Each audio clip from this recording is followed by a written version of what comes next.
world changers. In this Motivational Monday episode, we are going to reinvent how we see struggle in our lives. But before we dive in, don't forget to tap that like button and hit subscribe. That way you are the first to know when I drop a new video. Oh my goodness, I hope that you were able to rest and recharge this weekend. And now it's Monday, or it might be Tuesday or Wednesday or Thursday. I don't know what day you're seeing this, but just so you know, I drop these on Monday. And guess what? For years, I dreaded Mondays. That's right.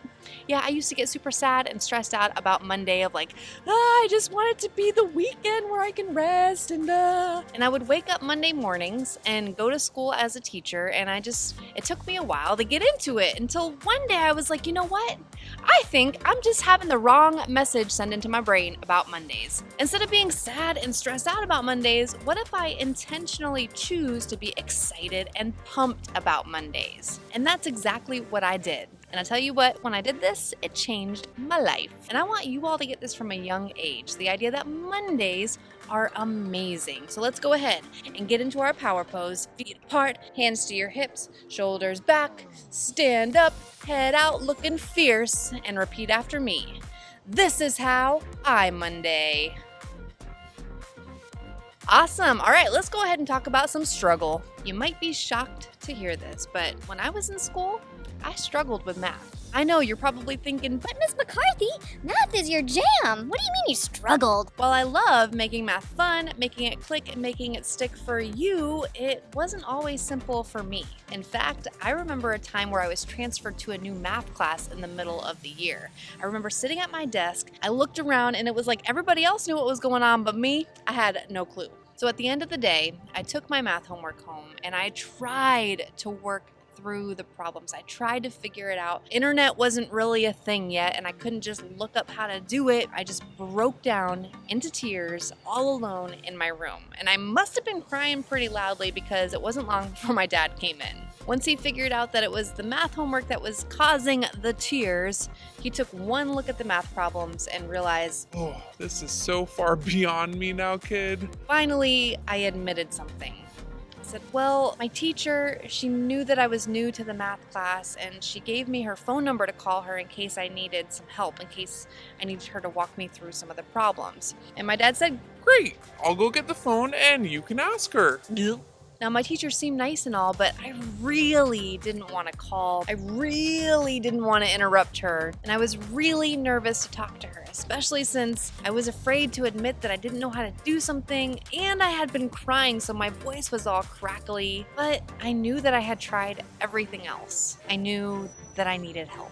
So my dad came back with our portable house phone, which does anybody even have those now? I don't know. And I dialed the numbers and my hands were shaking because I was so nervous. Put the phone receiver to my ear and she answered. Finally, I got up the courage to say, Hi, this is Sarah McCarthy from your third period class. I was in middle school, by the way. I'm really sorry to interrupt your evening. I've been trying all night to work out these problems and I just really don't understand. My dad tried to help me too. He doesn't get it. Can you please just help me a little bit? And you know what her response was? Of course. We can walk through a few together until it starts to click for you. That's why I gave you my number. So she stayed on the phone with me for another 10 to 15 minutes until I recognized the pattern. I understood what it was that I had to do, and I could apply that pattern to the other problems too. So after we hung up, I finished the rest of my homework, and then I was able to sleep and be proud of myself for that night because I continued to work through my struggle until I got to the other side. Now, I know that usually teachers do not give out their phone numbers, but guess what? There are other ways out there to get help now. There's YouTube, there's people out there who have the answers for you if you're just willing to ask for help. So dialing her number activated my courage. By calling my teacher, I was taking charge of my learning.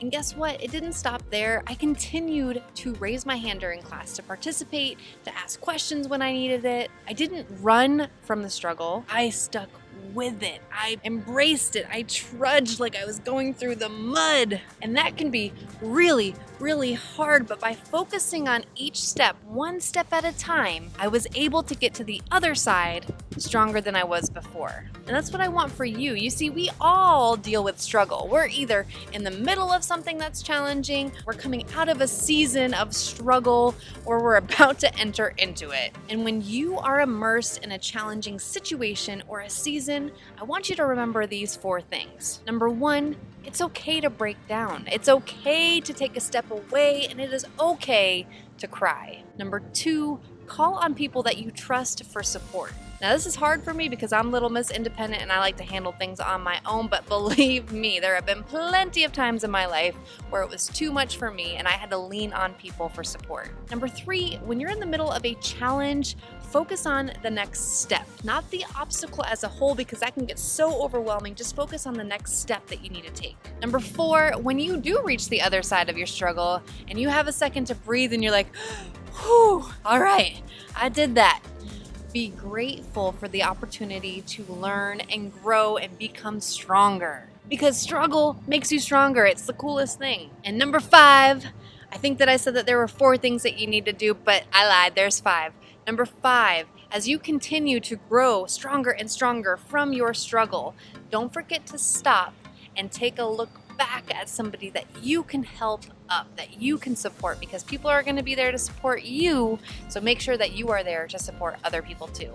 I know that I talked a little bit today about my journey as a math student, and now I'm a math teacher. It's the coolest thing. I am incredibly grateful for all of the struggle that I've had in my life because it's made me so much stronger, and now I get to use my strengths to help make math fun, make it click, and make it stick for you. So if you need help with math in grades 3, 4, and 5, make sure that you head over to my website, mccarthymathacademy.com, sign up for a free trial, and let me teach you.